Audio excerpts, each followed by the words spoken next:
Hi everyone, my name is Molly McCarthy-Cunfer and I work for the Alaska Department of Fish and Game Division of Sportfish. And today I'm excited to talk to you all about dip netting for salmon in Alaska. So tonight's presentation, we're going to cover quite a bit. We're going to talk about what dip netting is, what you need to go dip netting. You need to obviously know your salmon species if you're going out dip netting because some areas are open to only specific species. We're going to learn about some etiquette, a lot about our regulations, requirements, and permits so that you can go out there and feel rest assured that you're abiding by the law and you're not going to get in trouble. And then finally, we're going to talk about all the different areas to go dip netting. Not all of them, but the most popular areas. So we'll first talk about what is dip netting. Dip netting, this is defined in our regulations, is defined as a form of personal use fishing, which is defined as the taking, fishing for, or possession of finfish, shellfish, or other fishery resources by Alaska residents. So if I have some non-residents tuned in, you're welcome, and you're welcome to stay and listen about this very unique Alaskan experience, but you unfortunately will not be able to dip net as of now in the state of Alaska. So Alaska residents for personal use, which means not for sale or barter. And you can fish with gill net, dip net, seine, fish wheel, long line, or other means defined by the Alaska Board of Fisheries. But obviously, if this presentation is about dip netting, we're going to be talking about that specific gear type. So what do you need to go dip netting? As I mentioned earlier, you're going to hear me say this a lot. You need to be an Alaska resident, which means that you have been residing in the state of Alaska for at least 1 year or longer. You need a valid resident Alaska sport fishing license. You need your dip net permit for your chosen fishery, and we'll talk about how to get those. And then we'll go down the list into other things. Your dip net, waders, you're gonna want those because you'll likely be wading in the water or getting wet in some manner. Sharp scissors, you have to mark your dip net caught fish. So your sharp scissors will help you cut those tail fins, and we'll talk about that in a little bit. Cooler with ice, if you're going to catch all of this fish, it would be great if you had a nice cool spot to put it to keep it nice and fresh. A fillet knife, if you're planning on dealing with your fish at the dip net fishery. A knife sharpener, which can help with not only your knife, but you can sharpen your scissors. If you're catching quite a few fish, you might want to sharpen those scissors up. Gloves, as you're holding your dip net, your hands might get cold, so having some type of waterproof gloves on will keep your hands nice and warm. It'll also keep you from getting blisters on those hands. And life jackets for children under 13. However, if adults are dip netting from a boat, or if the water's rough, or you're out pretty deep, I would suggest wearing a life jacket if you're comfortable doing so. Other helpful items when you go out dip netting, just like when you go out camping, different layers of clothing. I always bring a change of clothes everywhere I go in Alaska because you never know. So warm layers are great. A stringer, if you're planning on keeping your fish on a stringer. Some dip net areas, I would say that's a good idea. Other dip net areas, I would say that's not such a good idea. I'll hopefully remember to touch on that later in the presentation. And if I forget, remind me in the chat. Sunscreen is great. Lots of snacks and water. Pliers are helpful, bags to put fillets in, and it doesn't hurt to have some ibuprofen or some kind of painkiller in the car because dip netting can be very tiring. So what is a dip net? A dip net, the long definition, is a bag-shaped net supported on all sides by a rigid frame. And then we get into more specifics. The maximum straight line distance between any 2 points on the net frame as measured through the net opening may not exceed 5 feet.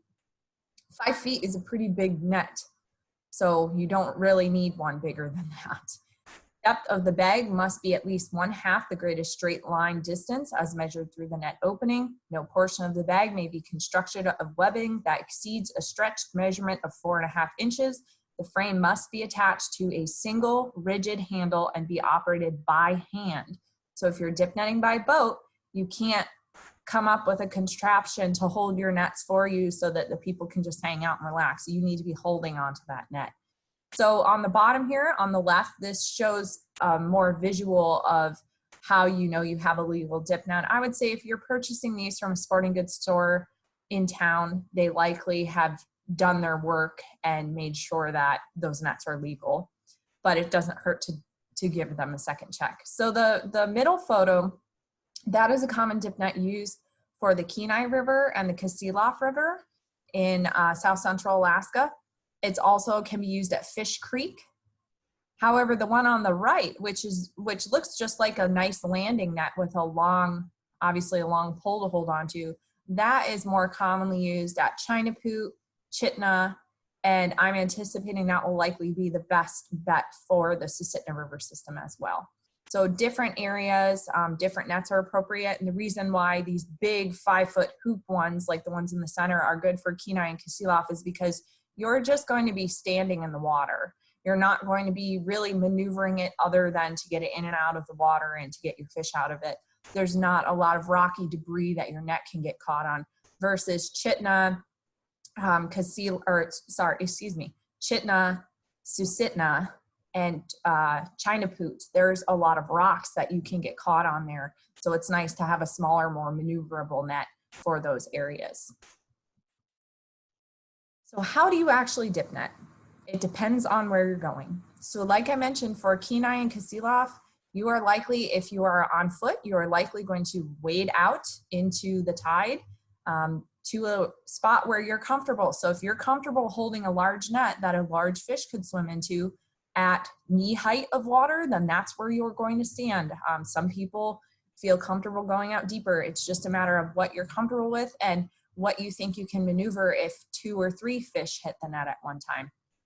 For Chitna, there's a lot of different methods, and I think that Susitna is going to be similar to Chitna, that you can sweep your net, which is an active dip netting fishing. But I would recommend, rather than me just talking about the different methods, I'm going to just quickly show you on our Fishing Game YouTube page, which is where you are all right now. We have these great YouTube videos. The region folks up in the interior produced a 4-part series on how to dip net salmon at Chitna. So the first part is what you need. The second part is eddy fishing. The third part is sweeping, which, as I mentioned, is that active fishing. And the fourth part is from a boat. Although these are focused on Chitna, I would highly recommend, if you're new to dip netting and you're just curious about what it looks like and what you might be doing or seeing, I would highly recommend watching these videos regardless. They're very helpful.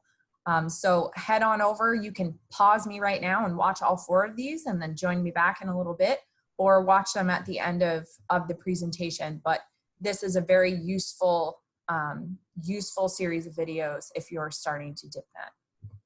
I am going to move back to the presentation. And another thing, so that's how to dip net. You can purchase your dip net from the store just as is, but there are different handles and modifications that you can do to make your net more comfortable for you. So I'm going to just show you, here's a photo a friend of mine sent me. That's her net handle. It's a big hoop, so she can hold on with 2 hands into that hoop. That's what she's comfortable using. Here's another photo of her daughter-in-law with a net, and you can see this handle's a little bit different. It's a bar instead of a circle. I see a lot of people who will mount on their net poles, they will mount a shovel handle so that they can hold on to the top and the shovel handle at the same time. So you can modify these nets to be more comfortable for you. I think you just need to get out there and see what you want. Once you go once, you'll say, I saw this person doing this and I want to do that to my net. Or you'll say, my net's just fine the way it is and I don't need anything else on that net. So just be mindful that you can change things up if it's not working for you. So now we're going to talk about identifying our salmon species. This is highly important in areas where, first of all, some dip net fisheries are only open to 1 species of salmon. Some are open to multiple species, but there are more favorable species for you to keep. So it's good to keep in mind. When you're thinking about the Kenai River system, which is one of our most popular dip net fisheries, these are the 3 species that you're commonly going to see. The top Left is the sockeye, which is the species that most people are targeting when they're dip netting. The bottom left is a pink salmon. These come in big pushes into the Kenai River, and when they're very fresh from the ocean, people can struggle to tell them and sockeye apart. And then obviously the bottom right is a large king salmon, which we all need to be on the lookout for because only certain dip net fisheries allow retention of salmon, or of king salmon, sorry. And then the middle is a chum salmon, and the upper right-hand photo is a coho salmon. So we're going to learn a little bit more about how to identify our salmon species out on the water. So when we're out on the water, one of the best ways to learn how to identify your salmon species is doing what all Alaskan kids learn in school. So there's a tool where you can use your hand to identify the 5 species of salmon. Your pinky is a pink salmon. Your ring finger is a silver or coho. Your tallest finger is the king or a chinook. Your pointer finger, if you were going to poke yourself in the eye, it's likely with this finger, that's your sockeye. And then your thumb rhymes with chum. So if you learn that, you will learn that your thumb chum, if you put your chum and your sockeye together, you get 0 spots. So if you are looking at targeting sockeye salmon, that fish will have no spots anywhere on its body. So that's a really easy way to tell. Now, if you want to tell apart a sockeye and a chum, the easiest way that I tell is I look at that anal fin, which has this red circle around it. The anal fin on a chum has a bright white tip. That on a sockeye does not. So you're left with your 3 with spots. The first thing I look at is the mouth. If the fish has a black mouth, black tongue, spots all over the tail and along the back, you have yourself a king salmon, and you need to be sure that if you are going to retain that fish, that you legally can do so. So this is something that we'll talk about later, that people often get in trouble because they retain kings when they're not supposed to. So black mouth, spots on the tail, spots along the back, that's a king. If you don't have a king, but you see spots all over the entire tail and along the back, you have yourself a pink salmon. If there are only some spots on the very top of the tail and the spots are very circular versus oval, you have a silver or coho salmon. So that's the easiest way to tell, and you can pause this slide and take a look at this a little bit more. But when you're out fishing and you're doing things fast, this is kind of my quick, what do I have, so that I can release a species that I don't want to keep or cannot keep quickly. So again, these are the 3 that you're most commonly going to see in the Kenai River system. And obviously sockeye should be the primary fish that you're seeing in most of these systems.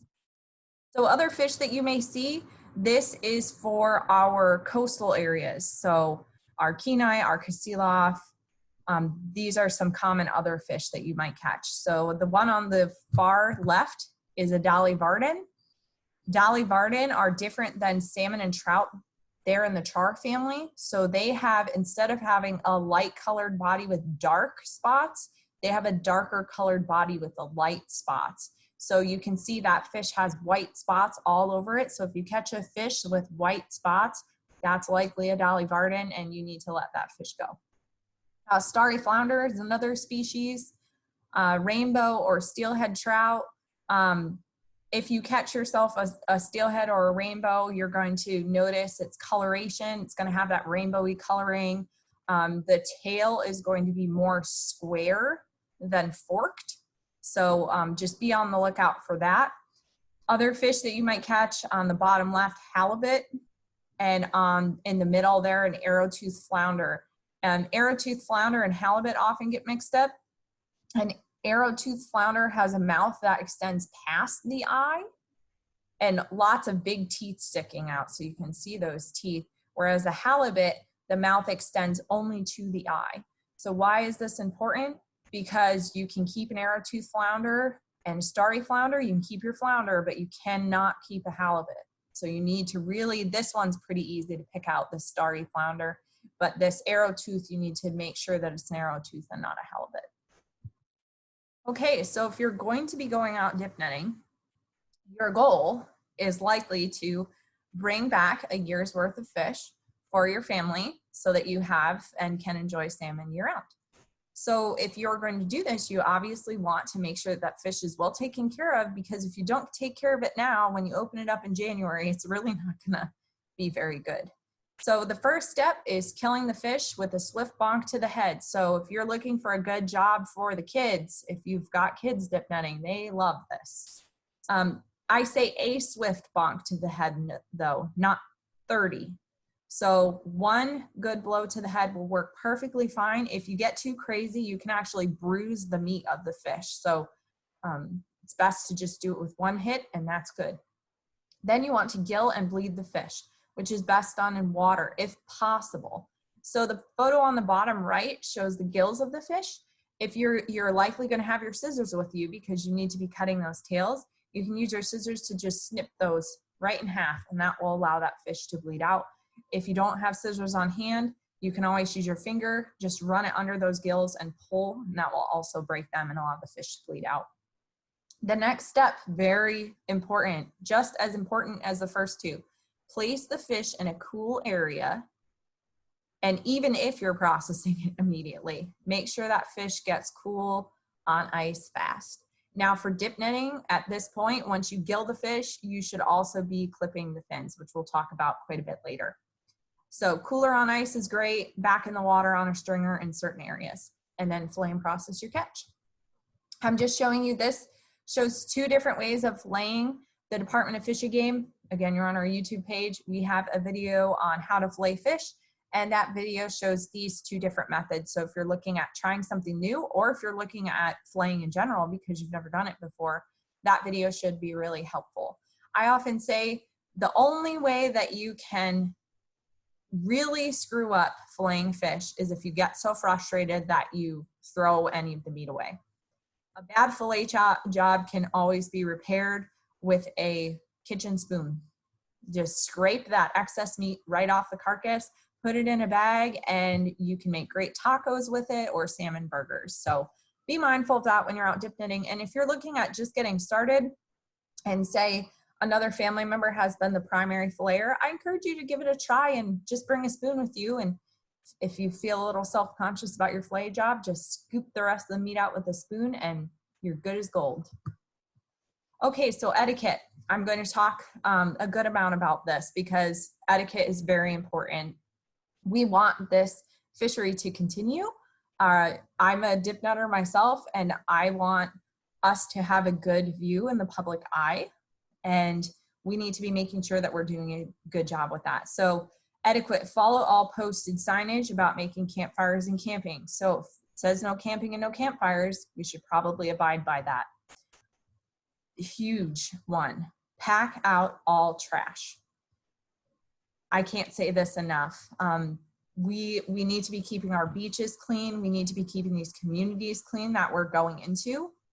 I live in Anchorage. There's not a dip net fishery in Anchorage, so I'm traveling into another community to dip net. I want to show that community that I can do a good job keeping it nice and clean. So we need to be packing out all of our trash. This is important. So another thing, what if the dumpsters are full that are provided for you to put your trash in? Should you just throw your trash bag on top of a full dumpster? No, because there are lots of birds there that can rip into that trash. Trash can also cause, if the birds are eating a lot of garbage, well, we'll talk about this a little bit later, but it can actually cause problems for you if you leave your trash there. Also, you can get a $1,000 fine for littering. So if being a good person and not creating a mess isn't a good enough incentive for you, maybe a $1,000 fine is good incentive. So pack out your trash, bring a trash bag with you, plan on the possibility of you having to take it home with you if there's not space for refuse in the dumpsters provided. Those beaches get busy, people generate a lot of trash, so plan on the fact that you might be bringing it home and be okay with that. Dispose of fish waste responsibly. This is huge. If it's high tide and you are cutting up your fish and tossing that couple feet in front of you, the tide's going to pull out. And unless it's a super strong tide that's really going to rip all of that fish waste out, which likely isn't going to happen, the beach is going to be covered in fish waste. The fish waste then gets consumed by birds. The birds then poop that waste into the river, onto the beach, and that can cause an outbreak of E. coli. And that is not good for our dip netters. That creates a health hazard, and I'll talk about that a little bit longer, or a little bit later. So aside from that, that doesn't mean, you know, if you're like, well, she doesn't want me to throw it in the water, so where am I supposed to put it? The swift current of flowing water is good. So if you're still at the beach on the KENAI or like Chitna, you don't have to worry about this. That current is swift. You just throw it in, it's good. But I'm mostly talking about KENAI, Kasilof, and Fish Creek. These are some areas where you need to be thinking about the tide. Throwing that waste in the swift moving water during low tide, that should be fine. But it's just that up high tide where the tide's likely not going to get rid of that waste. Saving the fish waste and throwing it into the woods on your walk out of the beach or on your way home is also not an appropriate disposal method for fish waste, because you're creating a danger for others. If you just toss your fish waste in the woods, that can attract bears. And not only is that bad for people, but it's bad for the bear. If it gets used to eating human provided food sources, it's going to get bold, and that likely won't won't end well for the bear. So we want to dispose of our fish waste. If you can't dispose of it in the river, in the swift current, pack it out as trash. Although it is best to return that waste to the system in which the fish came out of, because it does provide feed for other fish. So throw it in the swift moving water. Respect private property. I wouldn't want my 500 best friends, best dip netting friends, going up to my property in the valley and walking across it. So I'm sure that property owners along these systems don't want a parade of dip netters walking across their property. So please respect that. If you are going to cross private property, make sure you have the property owner's permission first. Only take what you need fish-wise. I'm going to talk about this a little bit too. Every year in the spring, now remember, dip netting, you cannot barter or sell this fish, which people are following that rule. They're not bartering or selling. They're just saying, hey everyone, I have all this extra fish from last year. Does anybody need it for dog food? Okay, so if you do that every year, maybe it's time to look at your permit and say, okay, I took 25 fish last year and I had about 10 left over that I offered people for dog food. Maybe this year you only take 15. So think about that. If you find that every year you're looking in your freezer going, got a bunch of extra fish this year, maybe take fewer. Although your permit allows you to take more, only take what your household needs. If you do end up in the situation where you're just like, I'm overrun with fish from last year, can it, smoke it, you know, do those things with it. Try something different with it. As long as it's not freezer burnt beyond repair, you can still eat it. But I understand sometimes you're digging in your chest freezer and you see a pack from 2016 pops up and you're like, I'm probably not going to eat that. Call the Alaska Wildlife Conservation Center or the Alaska Zoo or any of those wildlife or bird type facilities. They will likely take it off your hands. Okay, so on to our regulations. Here we go. So for methods, means, and general restrictions, dip net fish may be taken for personal use only by the holder of a valid resident Alaska sport fishing license. So I'm showing you this because if you go out dip netting and you are violating these, I'm showing you right what the wildlife trooper is going to show you in the regulations. So make sure you're following these. It's unlawful to buy, sell, or trade or barter. It is also unlawful to take fish within 300 feet of any dam, fish ladder, etc. Now, if you are in the areas that Fish and Game has in the regulations to fish, you don't have to really worry about that because that's already thought through. I talked about this earlier. A person may not possess salmon taken under the personal use permit unless both tips of the tail fin have been removed from the salmon before the salmon is concealed from plain view or transported. Don't forget this step. This is very important. So you can see in the photos, somebody has nice sharp scissors, and they are making it very clear that they are cutting those tips of the tail fins off. That is something you can look in a cooler and go, yep, they did their job. So concealed from plain view means you put the fish in the cooler and close the lid. That's concealed from plain view. So you need to have those fins clipped before. Cooler's open, but you're walking to your truck. You are transporting those fish. You are done fishing. The fins need to be clipped. So if you're going dip netting with a few people, maybe have one person in the water fishing. When they catch a fish, give it to someone on shore. There's a bonker and a giller, and then someone cuts the tail fins and then throws it in the cooler. And when it goes in the cooler, mark that there's a fish in the cooler, and I'll talk about that a little bit later. That is like the very nice streamlined dip netting process that keeps you legal and makes us happy and should make you happy. So for permits will be issued only to holders, how many times have I said this, of a valid Alaska resident sport fishing license. When a permit is required, the following conditions apply. Numbers of fish taken may not exceed the limits set out on the permit.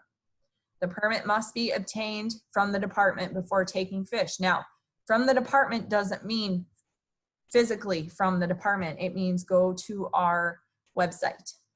You can get them in person. We highly, highly encourage you to just get them online. It's so much easier. The permit or permittee's sport fishing license must be retained in the possession of the permittee and readily available for inspection upon request.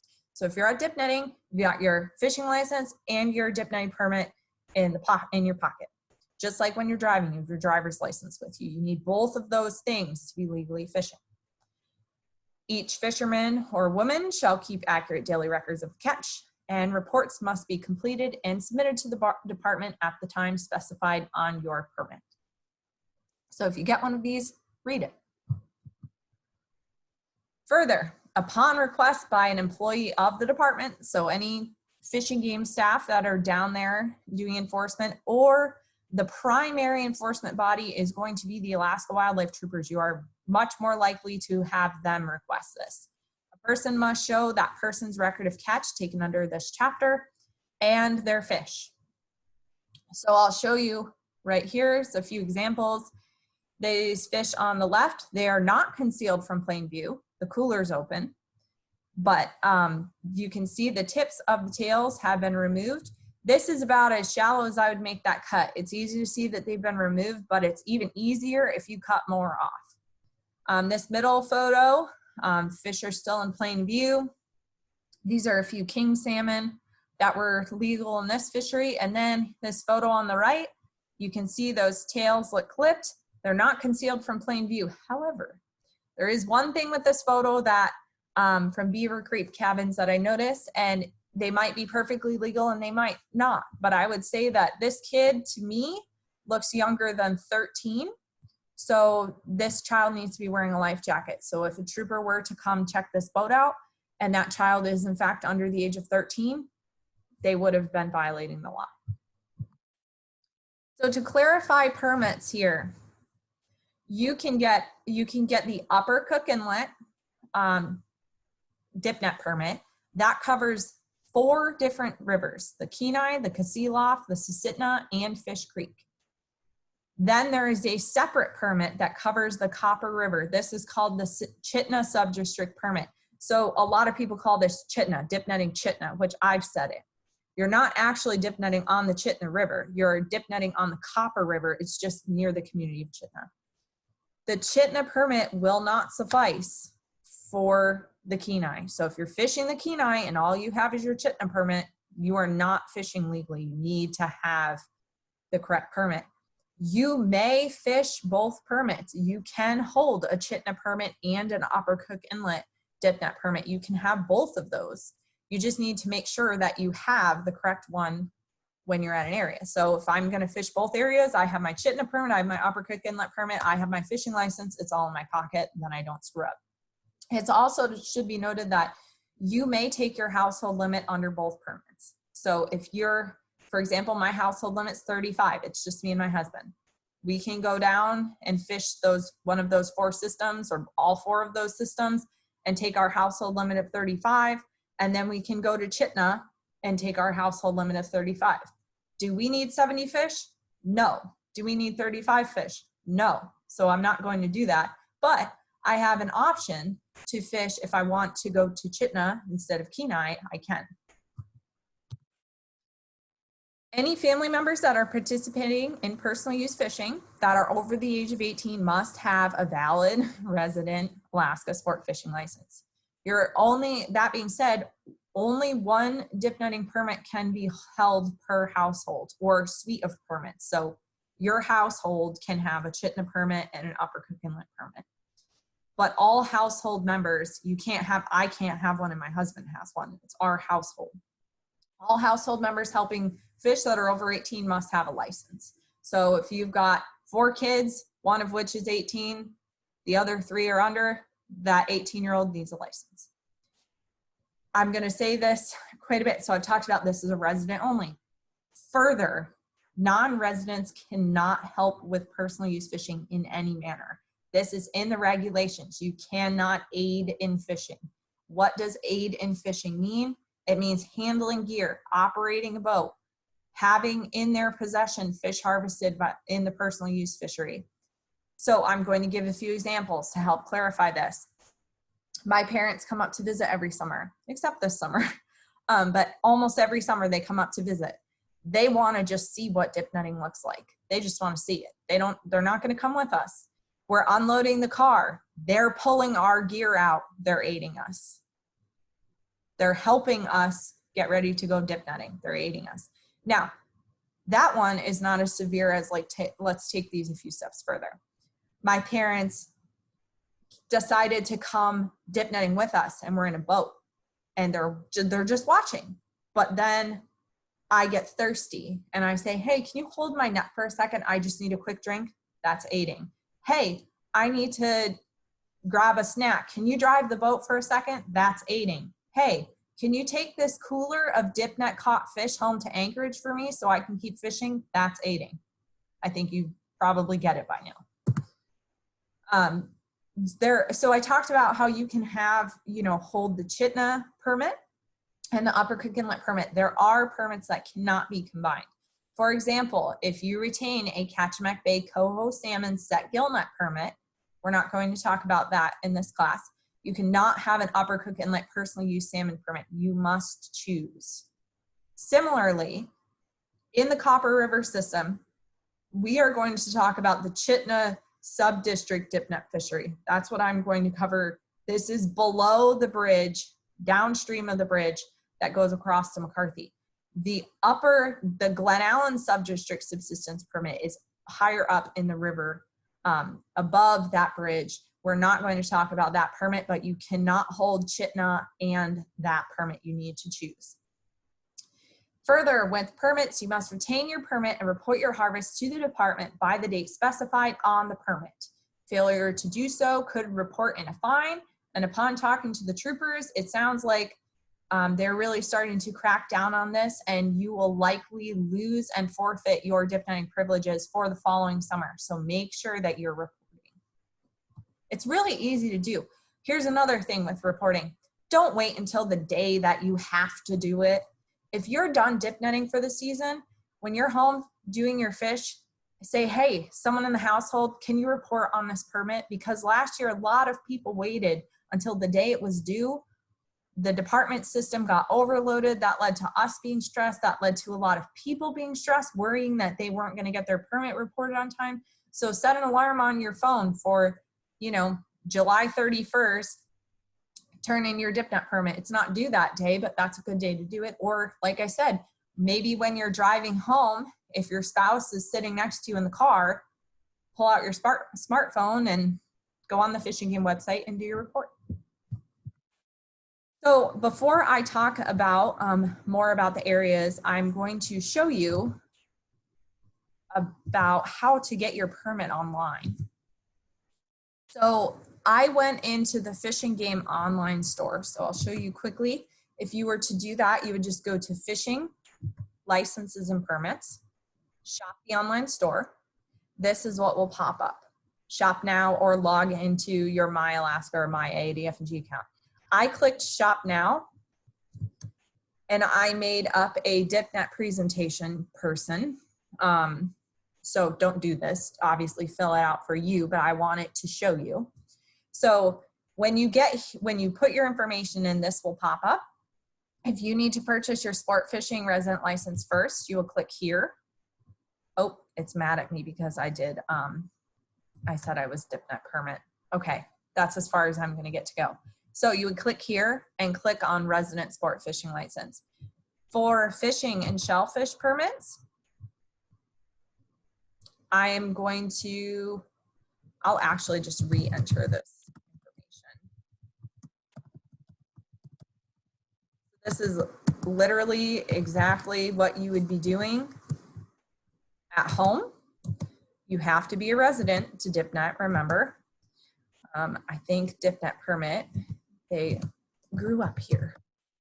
And then our license state, obviously, you have to be an Alaska resident. Okay. So here we go. I guess I let that sit for too long. Fishing and shellfish permits. If you click on this, you are going to likely be overwhelmed by how many fishing and shellfish permits there are. So we'll let this load here for a second. So you can see there are a lot of permits. What you're looking for, 2020 Chitna personal use salmon permit, below the bridge. You can view your details on this permit, and this will tell you exactly, this is what I was saying, below that Chitna McCarthy Bridge is the Chitna, above is the Glen Allen subdistrict. We're going to be talking about below. This permit costs $15, so you're going to have to pay for it. Hey, 15 bucks, that's nothing considering the cost of buying fish if you had to just buy it all. So we have our Chitna personal use permit if you're interested in that and another permit. So say you're going to get your Chitna and Upper Cook Inlet, so you have options. You would actually scroll down to 2020 Upper Cook Inlet Salmon Permit, which is for Kenai, Casila, Susitna, and Fish Creek. You can view the details on that. You would click Add to Cart on those. That will add it to your cart, and then you can check out. When you check out, you can print those permits off, and you'll have them ready to go. So that's how you get your permits online. If you don't have a printer, that can be a little bit complicated. The department is working on an app, so hopefully that'll be ready. It won't be ready this summer, but hopefully in the coming years, you'll be able to do this all on the app. But for this summer, this is how you can get your permits online.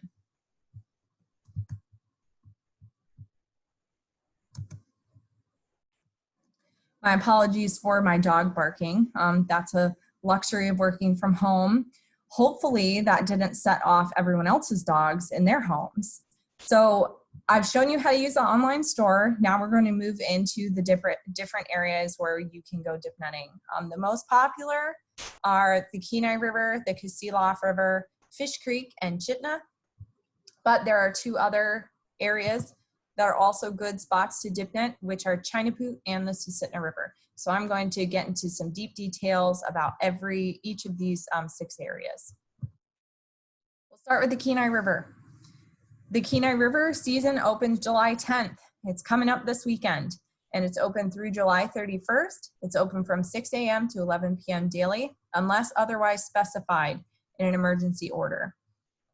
And I'll show you how to access those. The best time to fish is the incoming or outgoing tides. So look at what time high tide is and fish a few hours before to a few hours after. That is usually the best push of fish, because as the tide comes in, the fish push in with the tide. It's kind of a nice easy wave to ride into the river system. But as the tide's pulling out, it's pulling out the smell of that river, and salmon use their sense of smell to detect the right spot to go. So as that, say for the Kenai River, as the tide is pulling out, the smell of the Kenai River is very distinct in that area. And so fish will often push in because they're like, that's it. That's what I'm looking for. And they'll head in. So incoming and outgoing tides are usually really good. Peak harvest for the Kenai River usually occurs from July 16th through July 25th. The permit required is the Upper Cook Inlet Personal Use Salmon Permit, which I just showed you how to get online, and a valid Alaska sport fishing license. So your allowable harvest under the Upper Cook Inlet permit is 25 salmon for the head of the household and 10 per additional household member. So if you're a family of 4, you can keep 25, 35, 45, 55 fish. If Chinook salmon retention is allowed, 1 Chinook salmon over 20 inches can be retained. But remember, that is a salmon, so it counts as 1. However, Chinook retention is closed this year in the Kenai River system at least as of now. And I'll show you where you can find that information. Flounder are in addition to your household limit, so you can also keep 10 flounder. So if you were a family of 4 going to the Kenai River, you could keep 55 salmon, only 1 of which may be kings if it's open, which it's not. So 55 salmon and 10 flounder. So now we're going to just dive into the Fish and Game website, and I can show you quite a few different things. So the first thing I will show you is how to access our fish count. So I'm going to start right from the home page, just as it would pop up for you. If you go to fishing, sport, and then fish counts, you can, number 1, recent search. People are looking at this, they're ready. Kenai River late run sockeye. So if I click on that, it will take a moment to load. And it will show me how many fish are in the river so far. So for 2020, we've been counting since July 1st, 31,844 sockeye have already reached the river, which is pretty good. Last year in 2019 was a huge run, and there were 45,000 at this point. So we're looking, we're looking decent. If you want to look at multiple years and trends, you can hold down the control button and click on a few different years. If you really want to try to figure out when the biggest push of fish has come in historically year after year. So this is a good peak right here, kind of right around this 25th area is when a lot of fish were passing by the sonar, but that's upriver of the Dipnet fishery. So think a few days earlier, or at least a day earlier, was when you would want to be dipnetting. So you can see the 16th through the 25th is when the peak dipnet harvest has been, which makes sense because the peak of fish going past the sonar is just after that. You can look at these. You can just say, I'm available on July 18th, and that's the only day I can go dipnetting, and it really doesn't matter what the fish counts say because that's the only day I can go. So you can really dive into these, but every year is a little bit different, so you never know. Further, if we are looking for information, like I mentioned, king retention is closed. How do I know that? If I click sport and I go down to press releases /EOs, I'm going to click on South Central, and I just submit. I like to look at all of these.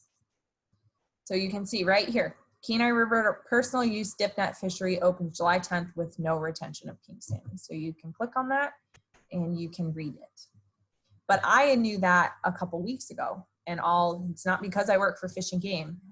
I'll tell you why and how you can kind of have the insider information on when certain things are going to happen. So I'm going to hop back over here to the presentation. So that's how you find your fish counts. You can also look at the king counts, or Chinook counts. You can keep watch on them, because if the department reaches their escapement goal, which is how many fish they want in the stream spawning after the fishery, if the count is over 30,000, maybe they would open retention of kings. But that's all things that need to be watched over the next few weeks. Other things to consider when you're dipnetting Kenai is there are weekly commercial fishing periods that are open. In the Central District, you can be sure that set and drift gill netters will be out on the water on Monday from 7 a.m. to 7 p.m. and Thursday from 7 a.m. to 7 p.m. They are not going to be fishing where you will be, but some folks just like to know what other things are going on. You can also take a look at the Fishing Game website to learn this information. You can go, I'm going to jump back to the emergency order. You can go to Fishing Commercial. You can go to Central Region, Upper Cook Inlet, and then you can listen to the information recording. You can click on salmon. You can look at all of the commercial fishing announcements. You can see what the harvest has been in the commercial fishery so far. You can look at forecasts, maps, fish counts. You can really dive into looking at what the other major user group is doing at the same time that you're out fishing. So that's just another resource that you can use to look at what else is going on. So as I mentioned, I knew about the no retention of king salmon long before it was released.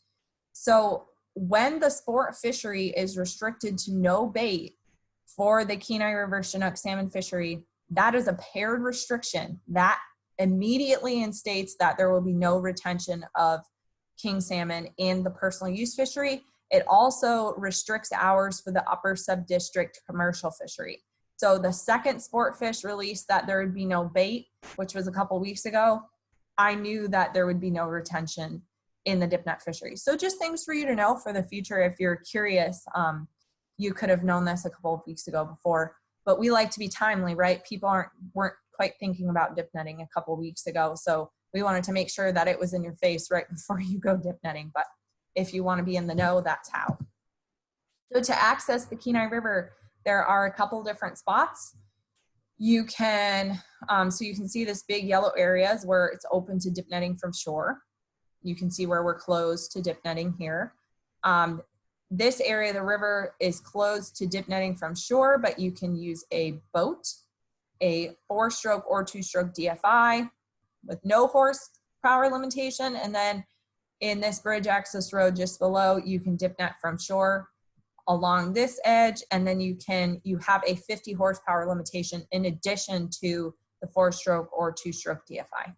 For the South Shore access, which this shows both shores. For South Shore, you can use this roadway, Cannery Road, K Beach Road, and you can access here by Royal Street. But remember, follow the rules. Camping, fires, parking prohibited. Then you can park down here. Now, just because you're allowed to drive on parts of the beach does not mean that your vehicle is capable of it. So we'll talk about that a little bit later. So for boat access, I'm going to remind everyone that only boats powered by 4-stroke, 2-stroke direct fuel injection, which is DFI, or electric motors are allowed in the personal use Dipnet fishery. So this prohibits non-DFI 2-stroke motors, which a lot of Alaskans have. You cannot use those on the Kenai River. The reason for this is because the EPA has tested and concluded that the older 2-stroke engines contribute 12 to 20 times more unburned fuel into the environment than a 4-stroke engine of similar size. So you do have that motor restriction. The Chitna River does not have motor restrictions. The Susitna River does not have motor restrictions. The Kasilof River, we'll talk a little bit more about boating there, but really the Kenai River is the big one on motor restrictions. So if you have a 2-stroke, a non-DFI 2-stroke, there are options for you, it's just not Kenai River from boat, but you can go from shore. Be mindful, boat dip netters, that fish must be clipped before you get to the boat launch, because remember, the second your nets are out of the water, you're done fishing, you're traveling. Okay, so you need to have those fish clipped.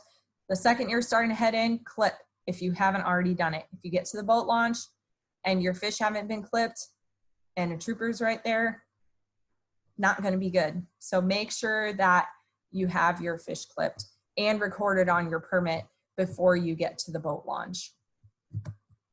Okay, so we are going to move into talking about water quality on the Kenai River. I said earlier that I would mention this one. So talking about water quality on the Kenai River, some background, the Kenai Beach Monitoring Program started in 2010 and is entering its 8th summer of active sampling.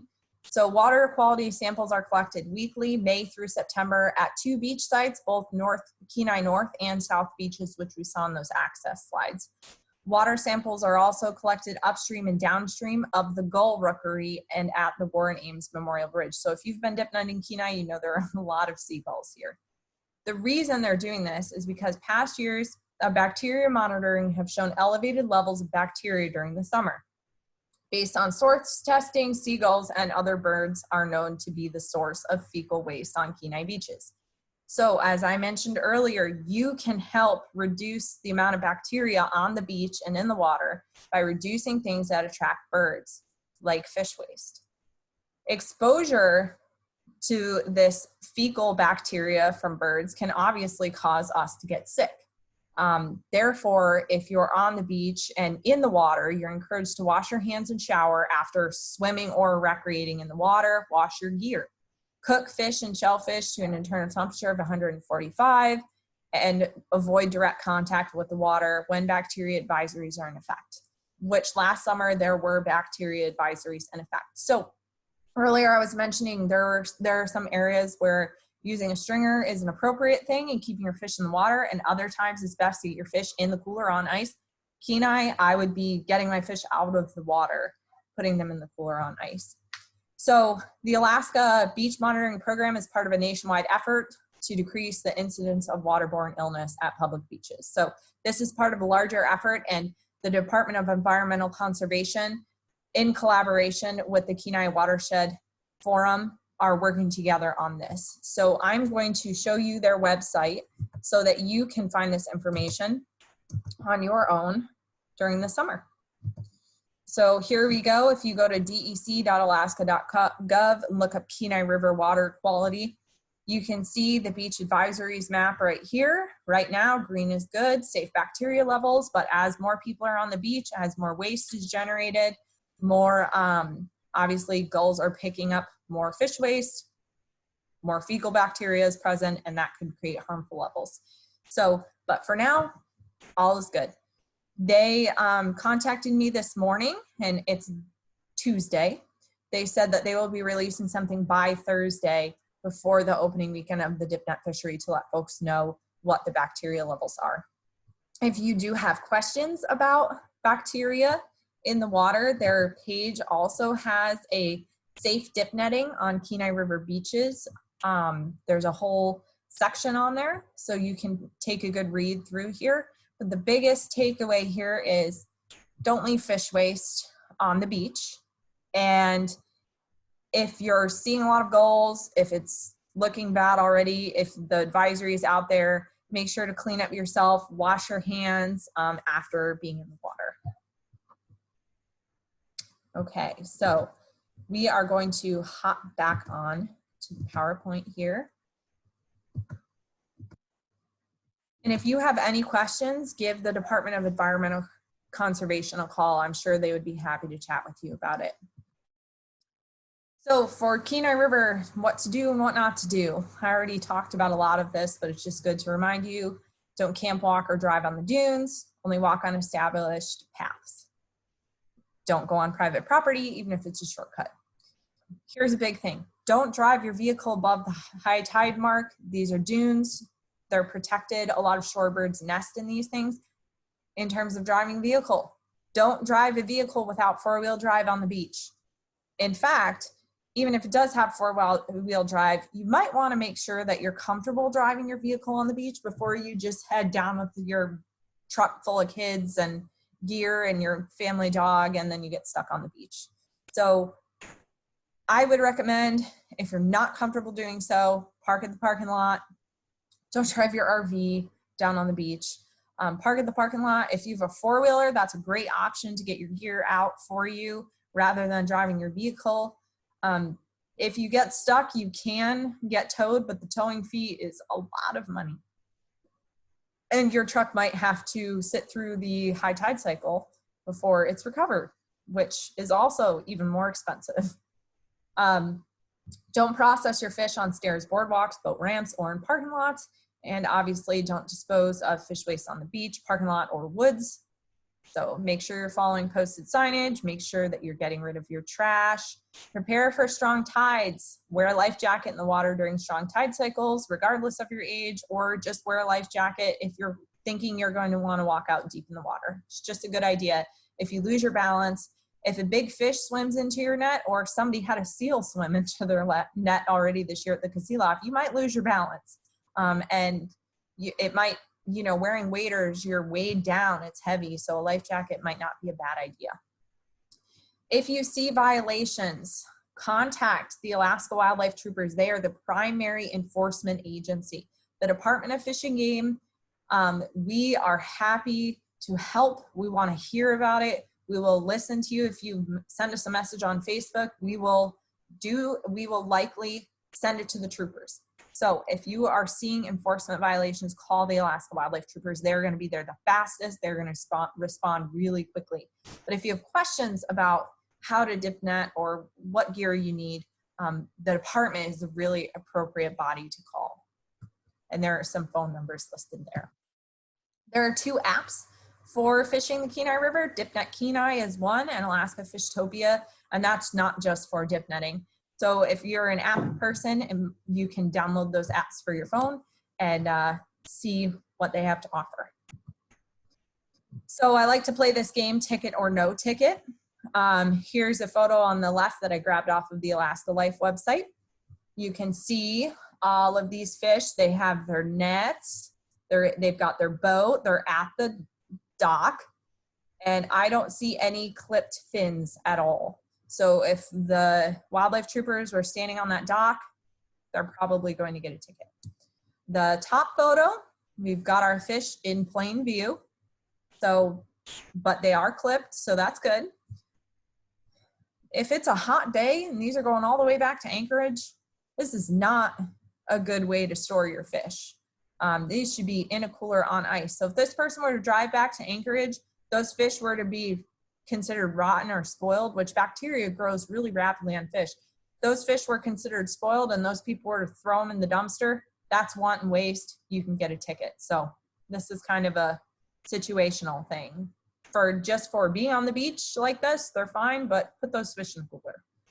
Bottom 2, middle, this truck, you're not gonna get a ticket, but you're gonna be paying a lot more for repairs and towing fees, and already one truck got stuck at Qualit this year. So just know what you're capable of as a driver and know what your vehicle is capable of. The top right photo, obviously all of this fish waste on the beach. If a trooper were to see you just tossing fish waste on the beach and you going, oh, well, the high tide will take it away later. No. And then the bottom photo, this isn't of dip netting. I just found this photo. This is a great photo of a Dolly Varden. So if you were to retain this fish, you would get a ticket. This is not a salmon. And you can see because it has those light colored spots. So most common violations, Lieutenant Christopher Jaime out of Soldotna chatted with me for a while about these so that I would know exactly what to tell you to not do. The number 1, failure to record and mark fish. So make sure you're clipping those before they are concealed from plain view. If your cooler is closed, again, they are considered concealed from plain view. You shall have fish marked and recorded on your permit. Now, looking at the bottom, your permit doesn't really have a place where you can record each individual fish. You just put the number total for the day. So my hack, what I would suggest is putting a piece of masking or duct tape on your cooler, and as you toss a fish in, you mark with hash marks how many fish you have. That way, if a trooper approaches you, you can say, we're still actively fishing, but I know there are 24 fish in this cooler right now. My family limit is 35. Take a look inside. They're all clipped. You are obviously trying to do the right thing. Now, if you have your hash marks on your cooler and you're headed to your truck, you need to have that permit filled out. The second you are done actively fishing is when you need to write that information on the permit. But as you are actively fishing, you need to know how many fish you have at any given minute so that if a trooper asks. So boat fishing, my husband boat fishes with a friend. They have a red marker. They write on the side of the boat with the red marker, hash marks, until they're done for the day, where they record on their permit. So just make an active, conscious effort to know if a trooper walks up to you, you want to say, we're still fishing, but I have 20 fish. Look, they're all marked. You should be able to do that while you're out dip netting. Next, retention of Dolly Varden. Again, they have the white, light colored spots versus black. So make sure you're actually looking at each fish before you just toss it up onto the beach. Next, retention of king salmon when you're not supposed to. So this year you are not supposed to retain one. So you need to know that black mouth and spots, you've got a king. They look very different than sockeye, so you do not have a good excuse there. Next, fishing outside of open times. So for KENAI, the fisheries open from 6 a.m. to 11 p.m. Make sure you're not fishing before or after. If somebody else is doing it, that doesn't mean you should do it. That means that you can all enjoy getting a ticket together. So don't just do it because someone else is. Next, make sure you have the correct permit. I talked quite a bit about that. If you have your chitna permit and a trooper talks to you at KENAI, that permit's not going to work. The lieutenant told me that somebody has handed him a commercial sable fish permit before. Make sure you have the correct permit. You should know what fishery you're fishing and your permit should reflect that. Here are some other non-residents aiding in dip netting. He wanted me to remind you all, driving a boat is aiding, holding a net is aiding, flipping the fins is aiding, gilling the fish is aiding. All are not legal. Non-residents may only, it is a spectator sport alone. So they're going to the baseball game, they're sitting in the stadium and they're eating popcorn. They are not, you know, pitching or batting. So think of it that way. Not reporting your harvest at the end of the dip netting season, that's a good way to get in trouble. This year, he stated failure to report will result in forfeiture of a permit for the following year. So don't wait until the last minute. And then another big thing, again, if you see someone violating the law, the Alaska Wildlife Troopers is the very best person to call. And people are proud when they're dip netting, right? They want to show everybody on social media that they caught a bunch of fish.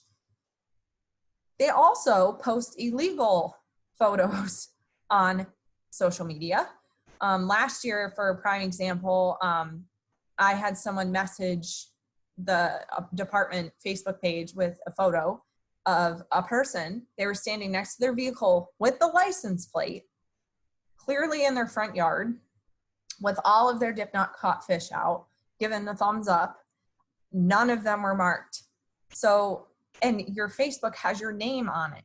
So I just contacted the troopers. They said, ooh, email it to me. I'll take on that case. And it's a slam dunk. They have their name, their license plate, and a photo evidence of this person not marking their dip net caught fish. So if you see illegal activity on social media as well, call the troopers. They'll tell you who to email that evidence to. Okay, moving on. We made it away from the Kenai River. We're going to move on to the Kasilof River. The Kasilof River is open right now. It's been open since June 25th through August 7th. It's open 24 hours per day unless otherwise specified. Best time to fish, same tide cycle as Kenai. Peak harvest is usually from July 11th through the 21st.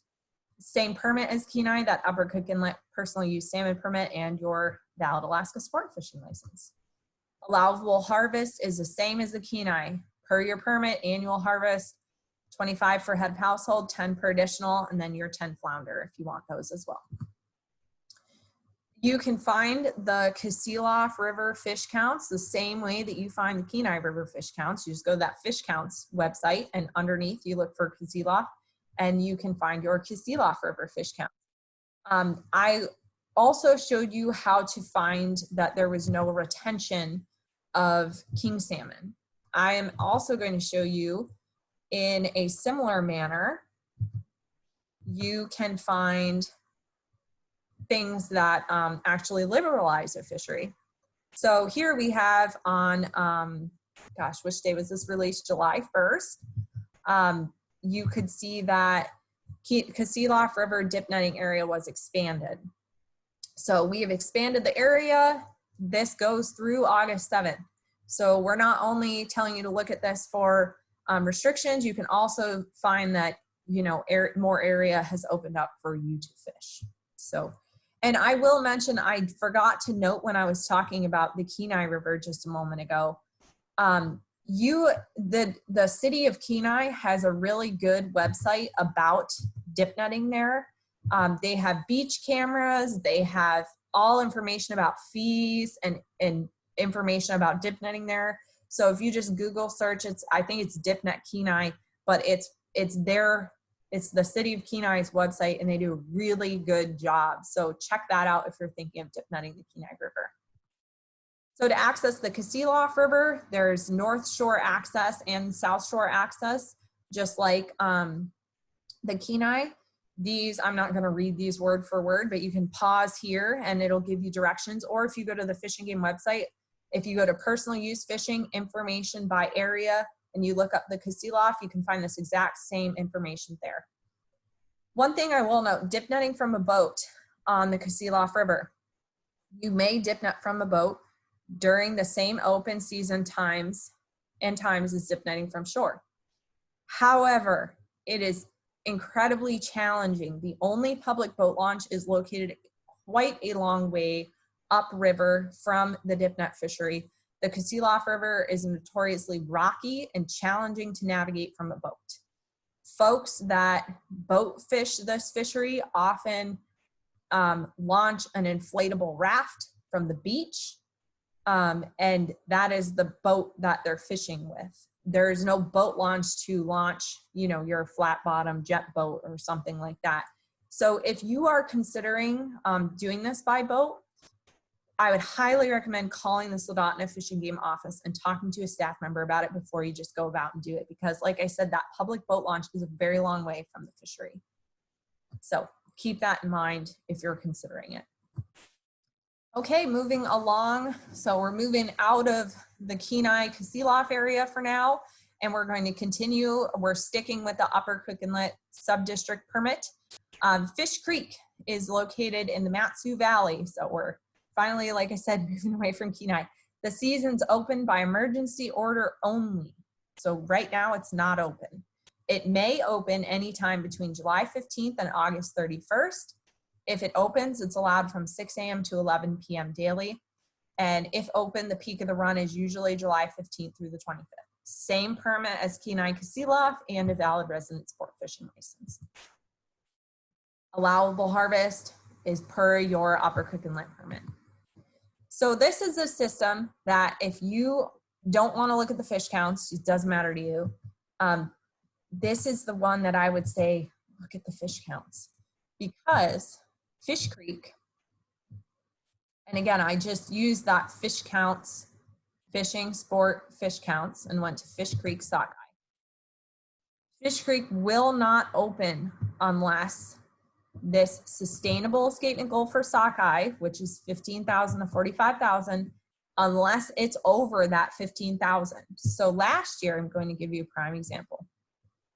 So today, the day you're watching this presentation is July 8th. There were 0 sockeye so far in Fish Creek at the time. 15th, which is when the earliest it would open, there was 1 lonely sockeye in Fish Creek.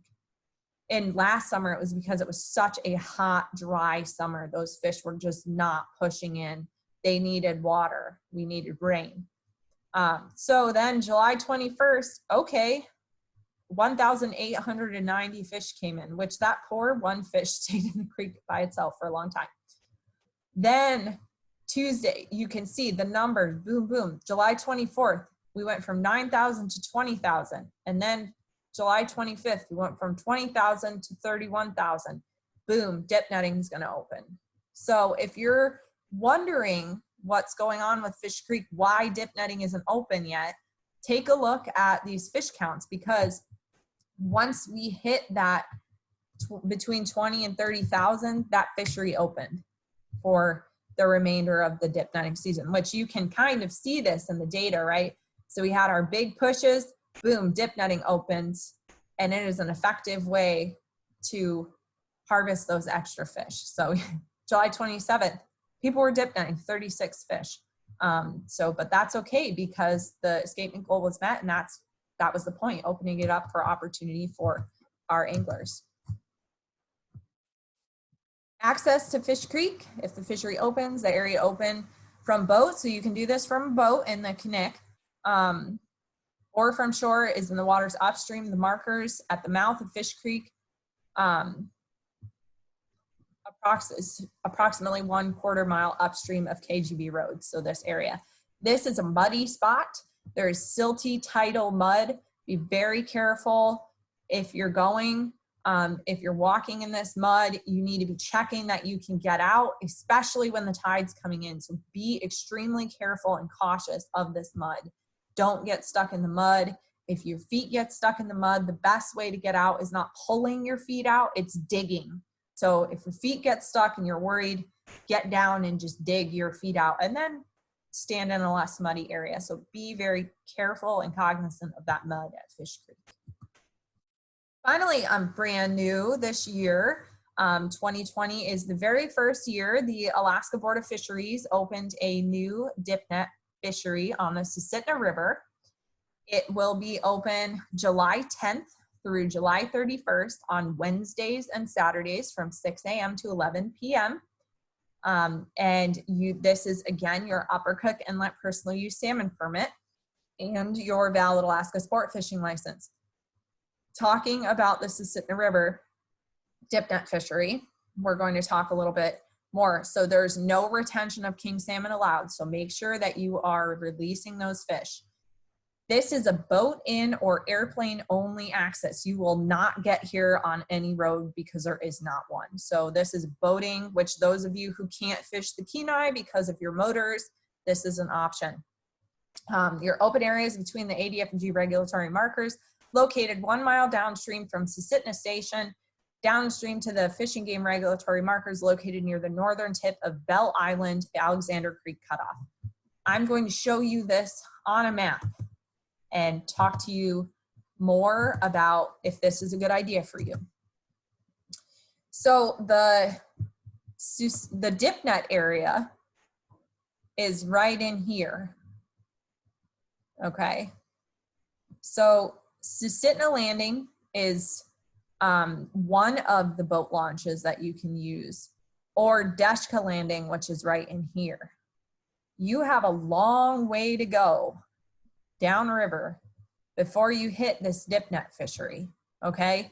So you need to be comfortable with your boat. You need to be, I would say, if you are going to do this Dipnet fishery from a boat, be confident in your abilities to read the river, be confident in your boat's ability to get downriver and then back up, bring extra gas, bring a boat repair kit, just in case. We popped a hole in the bottom of our boat once on the Susitna River, and JB Weld was a lifesaver. So just be really comfortable with yourself and your boat to do this, because it is a long way. The Susitna, like I said, there's a lot of ways that you can misread and hop into the wrong channel. So just be comfortable running the river. Maybe go run the river once before you go down for the Dipnet fishery. But I'm not saying this to deter you. This is a great river to fish. I'm really looking forward to hearing from folks about their experience on the Susitna River. If we can get our boat motor running correctly, we might go check this one out, just because it's new and it's unique, but it is a long boat ride. If you're going to do this by plane, there are a few landing strips down in this area. Land on a landing strip and you could dip from shore as long as you're not on private property, or you could bring a smaller boat to fish, anchor off somewhere and dip net. So, but unfortunately there's no road access here. So this is a boat in, fly in only. Another thing about the Susitna River is if you catch a northern pike are invasive to this area. So if you get a northern pike in your dip net, you cannot release that fish back in the water alive. Legally, you must kill the fish. You can either keep it and take it home, and hey, you've got salmon and pike. Or you must dispatch the fish and then return it to the water. It cannot go back in the water alive. So this is something to think about if you are uncomfortable with this, if you don't want to kill the pike, if you catch one, if you just want to release it back in the river, you can't do that. So you need to make that decision before heading down. For me, it's attractive. It's like, cool, if I catch a pike, I'm gonna get to eat pike tonight, or get to eat pike sometimes too. So just something to think about. Okay. Oop. Susitna River allowable harvest. Again, that's your Upper Cook Inlet permit. Okay, we're going to move away from the main bulk of our Upper Cook Inlet permits, and we're going to move over to the Chitna permit. This is the Copper River Chitna Dipnetting. The season is open by emergency order only. It's been open quite a few times already. May open between June 7th and September 30th. And it opens for multiple hour periods. I'll show you that here in a moment. The permit required is different. It's the Chitna Subdistrict permit, which I showed you in the online store, and it costs $15. My apologies again for my dog barking. The joys of doing these at home.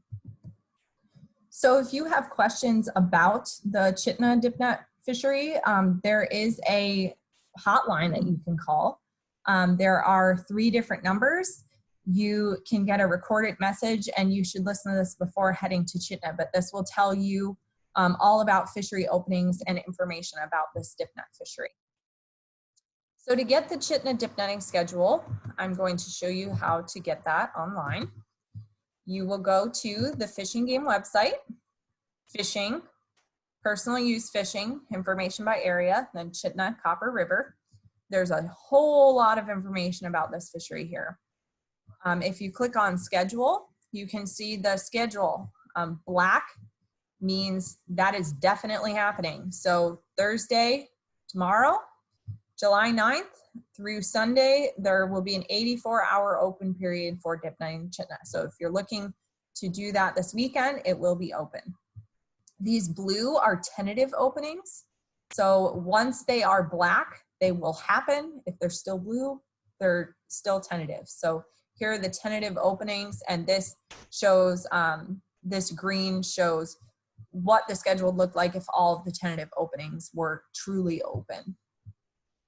You can also look, again, those how-to videos I mentioned earlier are right here. Frequently asked questions about Chitna, lots of information, good contact numbers. The Chitna permit is actually managed by the Interior Alaska sport fishing folks. So if you call the Fairbanks office or the Glen Allen office, they'll give you really good information about Chitna. The Anchorage office can also help you, but you know, giving Fairbanks or Glen Allen a call definitely isn't a bad idea either. So new for 2020, you had to get your Chitna. You have to report your Chitna permit online. And here we go. Failure to report is the loss of future fishing privileges. So by October 15th, you need to have that reported. So that just shows how to find the Chitna openings. And you can also look for that in the form of a news release or an advisory announcement. I actually forgot to show you one more thing, so I'm going to hop back to the website. So if you want to know, like right away, when the department, like I mentioned, the no retention of Chinook salmon, the Kasilof expanding, Chitna openings, there's a way that we can just email you that information and you don't have to worry about looking for that. And that is if you just click on, go to home, fishing, sport, subscribe to sport fishing updates. You click on this, you will enter your email address, and then you can click on what areas and what information and how often you want to hear from us. And the department will send you an email if anything happens in the area that you're interested in, including fishing reports and stuff like that. So the biggest thing is you can subscribe to this to get daily, weekly, monthly. If you subscribe to monthly, you're not going to get the most current information. So I would say if you're going to use this as a tool to know exactly what's going on during the dipnet fishery, you're going to want likely daily updates for the area that you're looking at dip netting in. But you can always find the information on your own online too.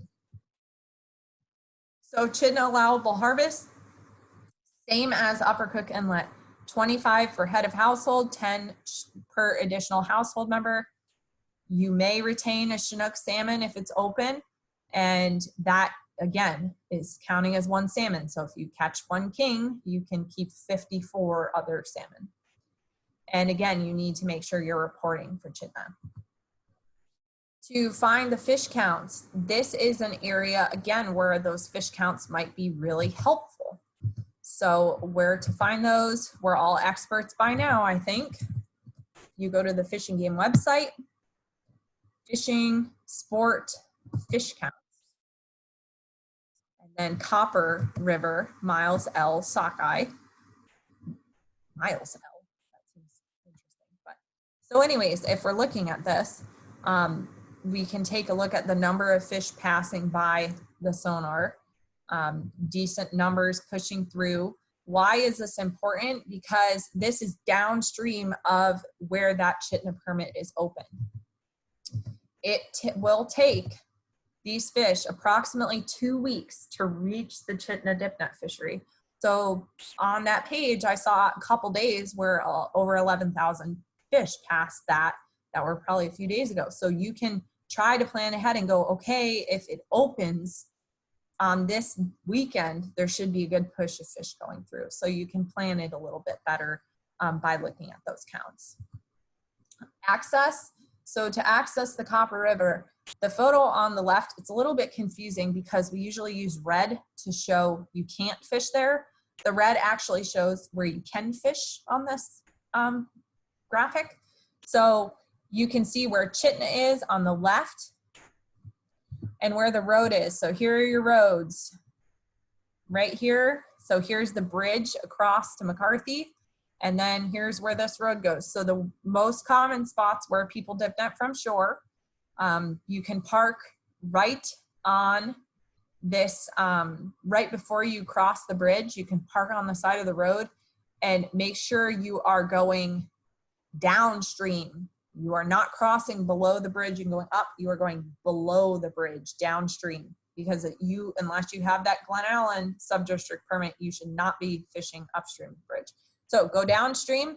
There is a trail along the side of the Chitna River, and there are some spots where you can hop down into eddies and fish. This is a spot, I've fished this spot before. I would not bring a dog. If I bring kids, I'm not going to be a single parent bringing my 2 kids here that are young. I'm going to be mom and dad, one watching the kids, one fishing, because this is a spot where you can fall in the river, and that river is very fast moving. This is a spot where people will tie off to shore on occasion, wear a life jacket. I can't express enough. This is way different than going to the beach on KENAI with your kids. This spot can be scary. So think about those things before you go out. So the other access spot that's common is along O'Brien Creek. So this graphic on the right shows, well, this shows kind of the whole dip netting area. So here's that bridge that I talked about, and like right along here is where you can fish.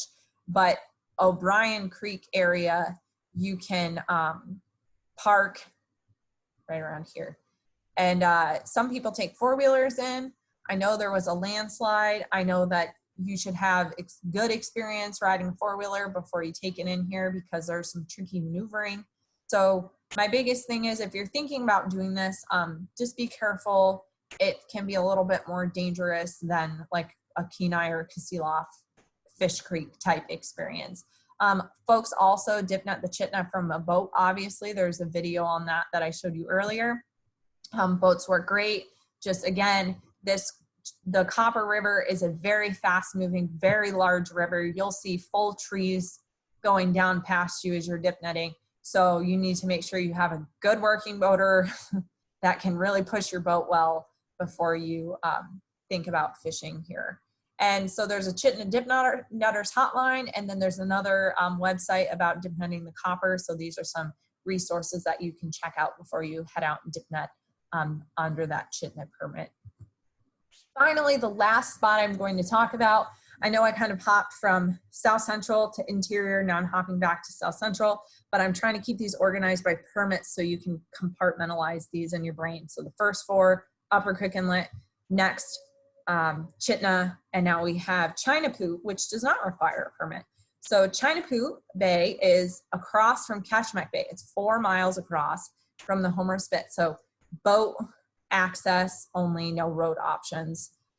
Or I'm not sure if people do this by plane. If any of you have done this, landed a float plane back there and walked in, let me know. But boat only access is most common. It's open July 1st through August 7th, so we're open now.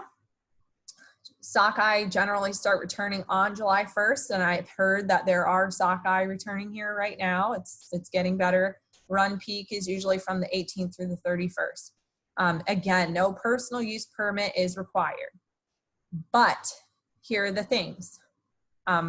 Upstream from the Fish and Game regulatory markers, where you can see on this image, only sockeye salmon can be retained. You cannot retain king, pink, chum, or coho. So you need to be very confident in your fish identification.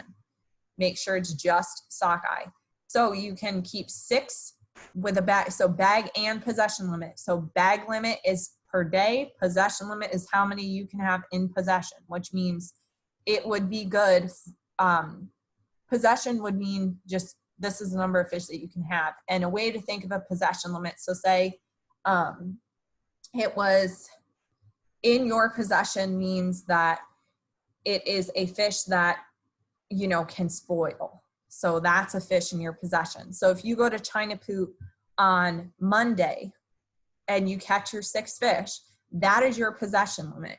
So if you're thinking about going to Chinapoot on Tuesday, those fish must be out of your possession, which doesn't mean you've gave them away. It means that those fish are at, they're at a level of preservation that they can that they're either frozen, you canned them, they can't be still, you know, the same as yesterday, just on ice. They need to be preserved to be out of your possession. So that's kind of what the possession thing means. So 6 bags, so that's how many you can keep per day, and 6 in possession. So this is different. Some areas have a bag limit of 3 and a possession limit of 6, which means that you can only keep 3 a day, but you may possess 3 from the previous day that aren't already frozen or processed. So just things to clarify for you there for a moment. So 6 per day in the personal use fishery. Since it's personal use fishing, you are still required to clip those fins. So you don't have a permit, but your 6 fish must have the fins clipped. So here's the cool thing too. You can go into Chinapoot, dip net your 6 personal use sockeye, clip the fins, and on your way back, a lot of folks will fish in the sport fishery, and you're allowed to keep 6 sport fishing. And so they will come home with 12. You'll have your 6 from your personal use limit for the day and your 6 from your sport fish limit for the day. Your 6 personal use fish will have their tail fins clipped. Your 6 sport caught fish will not. If you are going to Chinapoot, it is a unique fishery. It is something that you need to be thinking about the tide cycles. So a suggestion from the area manager in Homer is to go in on a 12-foot tide or higher and head back out by the same height on the outgoing tide. So 12-foot or higher, leave by 12-foot again, especially if you have a large fiberglass boat. If you have questions about this dipnet fishery or fishing Ketchikan Bay, give a call to the Homer biologists. They would be happy to help you out and give you more information. They have a lot of experience fishing this area. So finally, we're at the end of the presentation. Thank you so much for tuning in. And again, my apologies for my barking dog. The mail truck drove by twice, and you know, that's the problem. Before I let you all go, I want to make sure that I'm showing you some resources We have Fish and Game Facebook pages. ADF&G Sport Fishing South Central Alaska is a great page to give you information about Kenai, Kasilof, Fish Creek, Susitna, anything going on in those dipnet fisheries. There's also an ADF&G. There is a Sport Fishing Interior Alaska page. And this Facebook page will also give you information about what's going on at Chitna, and often the South Central page will share information about Chitna. So you can see just some information on here. Get your dip netting permit online. Here's some information about Chitna. And this video gives you a good idea of what the fishing conditions are like too. So check out our Facebook pages. We do post on those, but again, that does not replace you needing to make sure through the reg books and through our press releases what's going on in the fishery. So for some just conclusions, make sure you have the correct permit and license. I'm sure I have nailed that one in enough. Know your household limit and your fish species. Be safe. We want this to be a memorable family camaraderie or friendship and camaraderie experience where you're having a good time, you're abiding by the law, you're being a good person, you're catching your fish, and you are just thrilled. And you don't want to have something happen that ruins that experience for you. You want to be safe, don't put your family at risk, have a good time. You want this to be, like I said, a family tradition, something memorable. Be sure to check those press releases or advisory announcements prior to fishing. If you have any questions ever about dip netting, don't hesitate to call the department. Again, you can get all of your permits online, which is great this year.